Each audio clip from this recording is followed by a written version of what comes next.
আনারস 20 টাকা কেজি।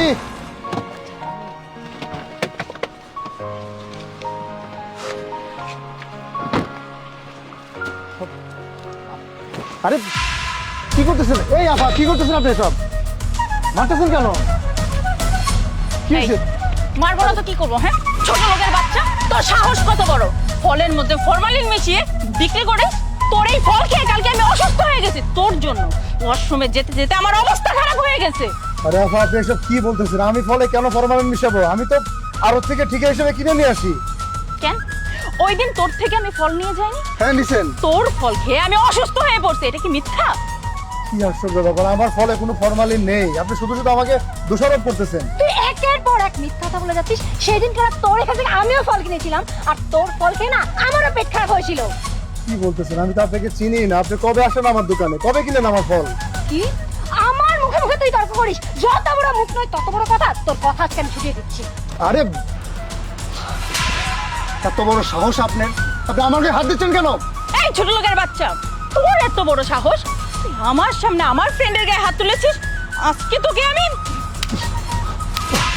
যান এখান থেকে, যান বলছি। কত বড় সাহস! যান। তুই আমার গায়ে হাত তুলেছিস, আমি তোকে দেখে নিব। আমি তোকে ছাড়বো না। চল। ঠিক আছে, দেখে নিয়েন, একটু ভালো করে দেখে যান আমাকে। বড় লোকের জমিদাররা আসছে। গরিব মানুষটা মানুষ মনে হয় না, না মানুষ মনে হয় না এগুলো রে।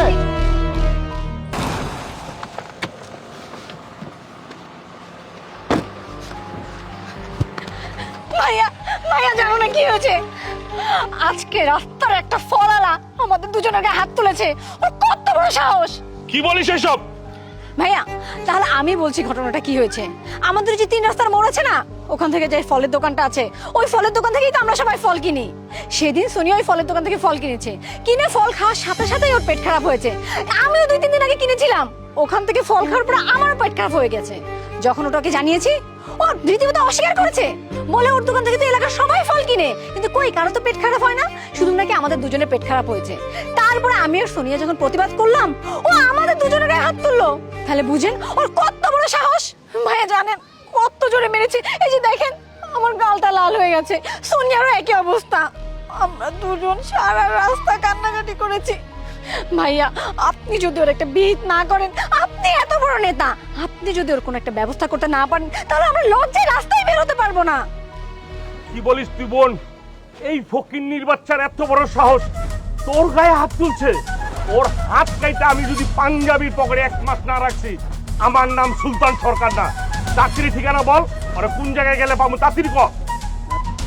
ভাইয়া, তুমি জানো রাস্তায় এতগুলো মানুষের সামনে তোমার বোনের গায়ে হাত তুলেছে? প্রত্যেকটা মানুষ আমাদেরকে দেখতেছিল। লজ্জায় ছি ছি, আমার মাথা পুরো হেট হয়ে যাচ্ছিল। আচ্ছা, আরেকটা কথা, আমার বোনের গায়ে হাত তুলছে এইগুলো যদি জনগণ জানে, তাহলে তো আমার অনেক কিছু সমস্যা হইব। তারা আমার মাথা ঠান্ডা করে কাজ করতে হইব। দেখো ভাইয়া, আমি এত কিছু বলতে চাই না। আমি বুঝতেছি না তোমার বোনের গায়ে হাত তুলেছে, আর তুমি তুমি এখনো বসে আছো। এর একটা ব্যবস্থা করবে না তুমি? তোমার আদরের ছোট বোনের গায়ে হাত তুলেছে ভাইয়া। আরে বোন, মাথাটা নষ্ট করিস না, এমনি আমার মাথা গরম হয়ে গেছে গা। আমি যদি পারতাম ওর কল্লাটা তোর পায়ের তলে রাখতে, কিন্তু পারতেছি না। আমার সামনে নির্বাচন, আমার মাথা ঠান্ডা করে কাজ করতে হইব। তুই এখন বাসায় যা, আমার মাথাটা ঠান্ডা করে একটা প্ল্যান খাটতে দে। ভাইয়া, ওই ছোট লোকের বাচ্চাটার এমন অবস্থা করবে যেন এলাকার লোকজন দেখে বুঝতে পারে যে তোমার ছোট বোনের গায়ে হাত তুলেছে। এই সাজা কতটা ভয়াবহ। দেখো ভাইয়া, আমি এত কিছু জানি না। ওই ছোট লোকের বাচ্চাটা যেহেতু আজকে আমার গায়ে হাত তুলেছে, আজকের মধ্যে তোমার একটা ব্যবস্থা করতে হবে। ভাইয়া, ভাইয়া আপনি জানেন না ওই ছোট লোকের বাচ্চা এত বড় সাহস, ও আমাদের দুজনের গায়ে হাত তুলেছে। আর তো আর মুখের পরে চটন কথা বলতেছে। কি বলে জানেন? ও নাকি ফরমালিন মিশা। ভাইয়া, ওই ছোট লোকের বাচ্চাটা আসলে এই ছোট লোকের বাচ্চা, তোর কত বড় সাহস? তুই আমার বোনের গায়ে হাত তুলস?